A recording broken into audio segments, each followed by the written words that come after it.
Hoje, gente, eu vou voltar a falar de teoria marxista da dependência.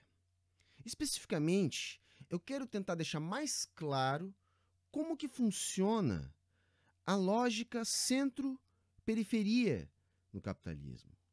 Eu quero que vocês entendam que na sociedade do capital existe uma dupla dependência. Só há capitalismo totalizante havendo uma região mais desenvolvida, uma centralidade, e uma periferia, uma região menos desenvolvida. Eu quero que vocês entendam que na dinâmica do capital há estruturalmente a necessidade dessa dependência, onde o valor produzido pela totalidade da sociedade do capital se concentra na região central, nos capitais mais produtivos, onde o capital se acumula.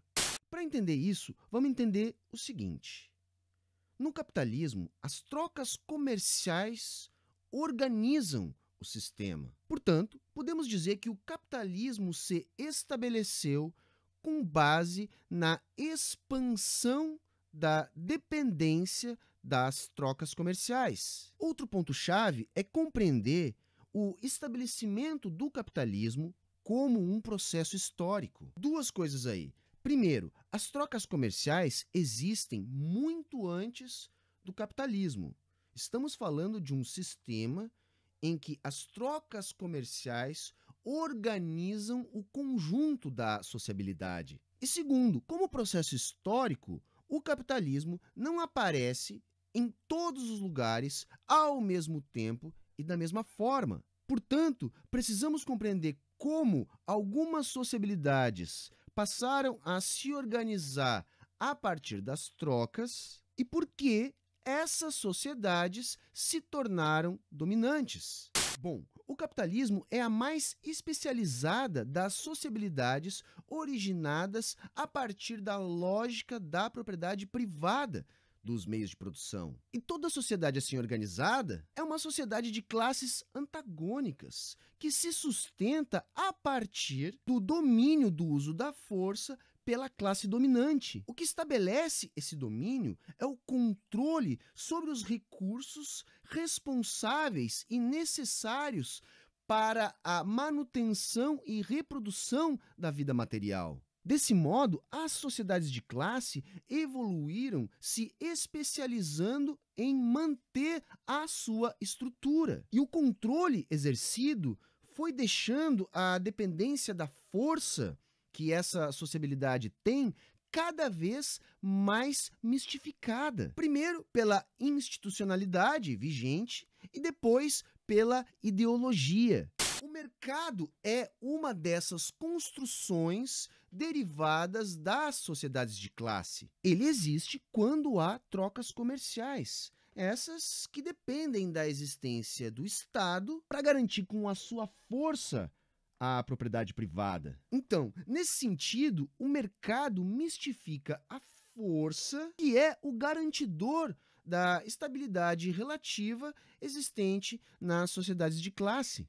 O capitalismo, como o mais especializado dos sistemas baseados na propriedade privada, como a evolução desses sistemas, é o mais dependente da mistificação do mercado. E é o sistema mais dependente das trocas. Como eu venho dizendo, é o sistema onde as trocas organizam a estrutura da sociedade. O valor em uma sociedade é aquilo que materializa uma utilidade social, algo valorado coletivamente, e isso se estabelece em função da conjuntura da sociabilidade estabelecida. E no capitalismo, o valor ele é visto na troca. Lá ele é normalizado, identificado, quantificado e transferido.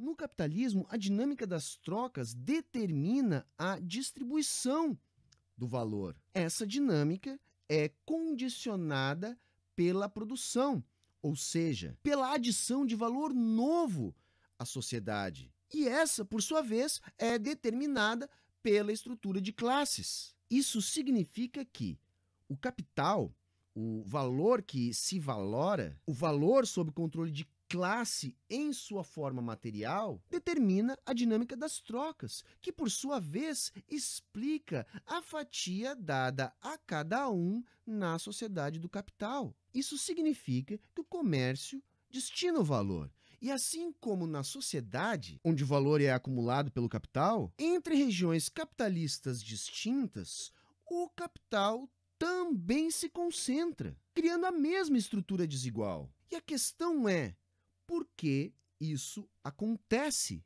Se as trocas comerciais organizam o sistema e se delas deriva o lucro, o acúmulo de valor na forma capital, na mão da classe dominante, as coisas passam a ser produzidas para garantir essa dinâmica. Se vocês entenderam o que eu acabei de dizer, mantém o controle de determinado grupo sobre a materialidade necessária à vida. O que significa manter esse grupo como classe dominante.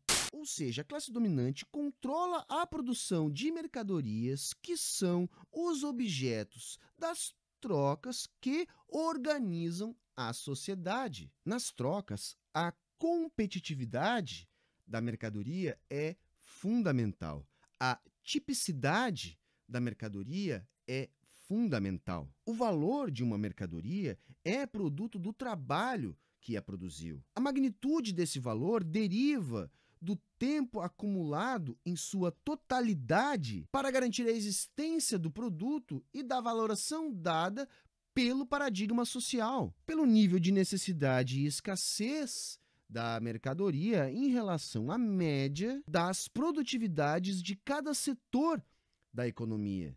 Isso quer dizer que o valor não é objetivo, mas é objetivado no trabalho. Mas não qualquer trabalho, trabalho na produção de mercadorias. Trabalho abstrato, ou seja, aquele condicionado ao capital, a produção de mais valor. Assim concluímos. Na sociedade capitalista, é o capital o responsável pela produção de mercadorias. E se o capital é representado pela materialização do valor, devemos compreender do que ele é composto. O capital, em determinado momento do seu ciclo, aparece na forma dinheiro. Porém, na esfera da produção, ele precisa assumir uma outra forma para que possa se reproduzir. Assim, ele se transforma em capital fixo, máquinas, equipamentos, instalações, insumos, etc., e capital variável, ou seja, na força de trabalho humano que vai transformar a materialidade a fim de impregnar nela valor, torná-la mais valorada perante a sociedade presente. Assim, fica claro que somente o capital variável adita valor novo à sociedade capitalista. Ele amplia o valor existente. Por outro lado, esse valor só se realiza quando o capitalista troca a mercadoria no mercado. E para isso, minha gente, ele enfrenta a concorrência. Isso o leva a um permanente implemento de inovação e aumento da produtividade. Ele precisa produzir mais, melhor, e quanto mais inovador ele for, mais vantagem. Esses ganhos de produtividade se transformam em superlucro, ou seja, o capitalista ganha da média que forma os preços. Ele acaba transferindo para si o valor produzido nos capitais menos produtivos.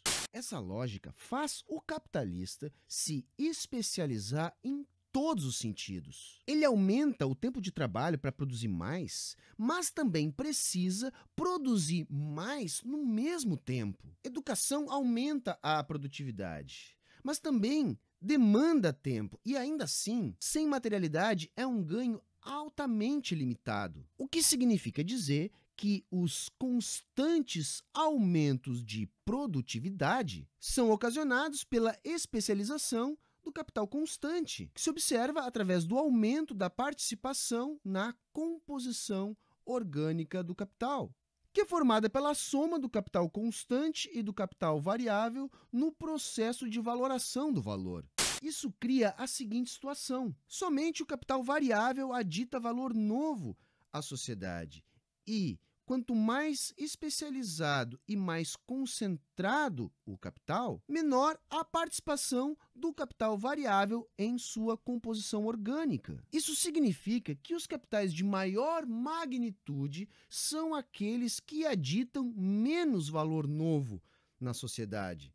Isso leva a outra pergunta: se isso é verdade, por que o capital continua se concentrando? Porque acontece uma transferência do valor produzido nos capitais menos produtivos para os capitais mais produtivos. Ok, mas e como isso ocorre? Pela simples relação existente entre capitais mais produtivos e capitais menos produtivos. No mercado, o valor se equaliza, se normaliza e se estabiliza frente à cesta de produtos oferecidos pela economia. De modo que, quando aparece na forma preço de produção, faz tais capitais ficarem com a maior parte do valor novo aditado à sociedade.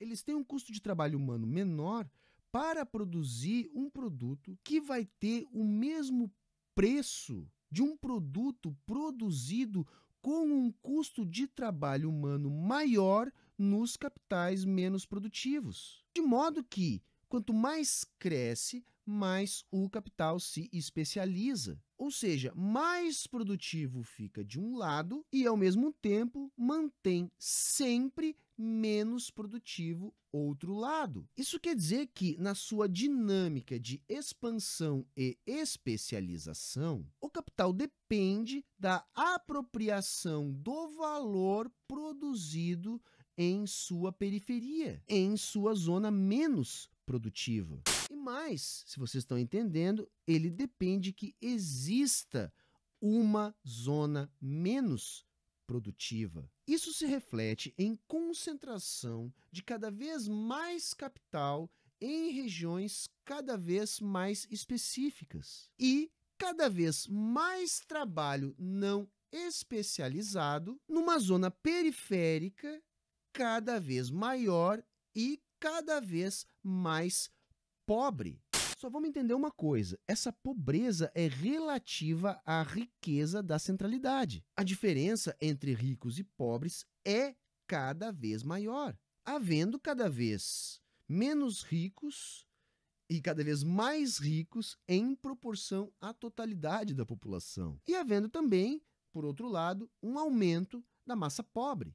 Por isso, desde o princípio, as sociedades que se especializaram nas trocas contam com uma dinâmica centro-periferia. O sucesso de regiões desenvolvidas depende de sua relação com regiões subdesenvolvidas. E tal divisão se deu pela natureza da especialização do trabalho em cada uma dessas regiões. A centralidade se desenvolveu produzindo mercadorias que levam a rendimentos crescentes, ou seja, investindo em inovação, em ganhos crescentes de escala e de escopo, criando cadeias produtivas complexas e diversificadas que produzem produtos que criam a própria demanda. Tais produtos se baseiam essencialmente no aumento da participação do capital constante na composição orgânica do capital, ou seja, na evolução da tecnologia, na mecanização. A existência dessas mercadorias cria sinergias entre as diferentes artes que aumentam mais rapidamente a produtividade. Geram, portanto, mais lucros. E como dependem de conhecimento técnico e acúmulo de capital, estabelecem barreiras à entrada de novos concorrentes, formam monopólios, enquanto nos capitais menos produtivos há especialização na produção de produtos de rendimentos decrescentes, onde os lucros não vêm do ganho de especialização ou produtividade, e sim do ganho de escala, do aumento do tempo de trabalho. Nesses casos, há mão de obra não especializada, porque os ganhos são sazonais. A produtividade derruba o preço. Os produtos não criam a própria demanda. A diversificação dá lugar à monocultura e o capital se reproduz e se concentra localmente mais brutalmente. E isso acontece porque a transferência estrutural do valor deixa essas regiões que produzem esse tipo de mercadorias como um todo empobrecida, fazendo como único recurso do capitalista que atua nessas regiões a superexploração da força de trabalho. E os ganhos decrescentes impedem o repasse do aumento de produtividade para os salários nesses lugares, o que condena essas economias ao subdesenvolvimento, porque nunca existe massa salarial, nunca existe renda e, portanto, a demanda sempre é muito deprimida. E vejam, os capitalistas dessas regiões pobres também lucram com essa dinâmica. Eles mantêm a sua situação de classe dominante, de modo que não é necessário para eles alterar essa situação de subdesenvolvimento. E isso, minha gente, aparece concretamente na prática com a existência de países especializados na produção de produtos high-tech e de outros que só conseguem exportar farelo de soja. Os que exportam máquinas de raio-x são ricos e os que exportam soja são pobres.